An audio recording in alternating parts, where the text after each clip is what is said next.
Hey, how's it going? I'm Rooks. Today I'm going to talk to you about choosing a digital audio workstation or music production software, and that's going to be based on three main factors. So if you're curious, stick around. I look forward to showing you a little bit about what I know. When you're picking a DAW, there are going to be three main points that you're going to look into. First is going to be compatibility.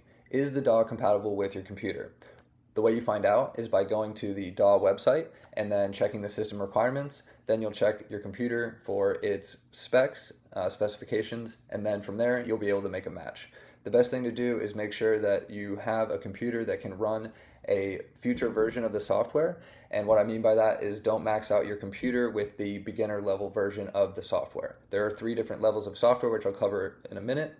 The other factor you want to consider is going to be the features and tools that come with the DAW that you choose. Each DAW has their own special versions of the same thing, whether it be a compressor or a type of saturator, whatever it may be. Each DAW is going to have their own version, but they're going to call it something different in some cases. Make sure that when you're picking a DAW, you start with the lower version. The lower version can typically run either free for a trial version, or you can get it for around $150 to $100 USD. Another thing to consider is going to be the tools. Like I said, each one has their own set of tools that are basically the same, but then there are going to be features that set these DAWs apart. The way you find that out is by doing your own research, but each one is going to have their own claim to fame, so to speak, where they're going to have something that makes them and sets them apart from the other DAWs. The other thing to consider is going to be your third point, and that's going to be your price. When it comes to DAWs, there are going to be ranges of prices from free all the way up to several hundred to $1,000. My recommendation is to, again, start with the free versions and then work your way up. Unless you already know what you're looking for, in that case, you'll be able to trial most of these for 30 days or at least for some week time so that you can give it a really good try. And then if it's not for you, you can go ahead and switch over to a different DAW. But don't be in a rush to find a DAW and don't think that you have to spend all this money to get a good working software. Most of the free software can do almost the same thing that every other DAW can do. It's just a matter of the ease of use and the types of unique sounds that you can create with each DAW. So those are the three main points. Make sure that your computer can run the software with compatibility.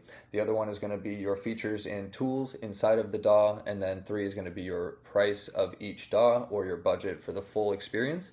As I mentioned before, there are typically around three levels of software that you can buy when it comes to buying a DAW.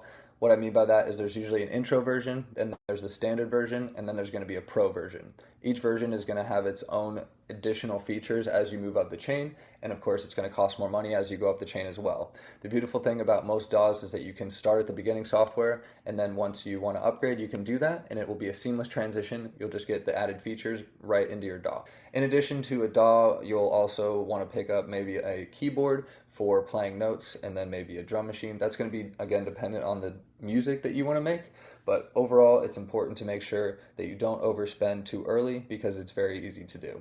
I hope these tips have been helpful. If you have any questions, feel free to leave them in the comments. Again, I'm Rooks, and if you learned something today, feel free to subscribe.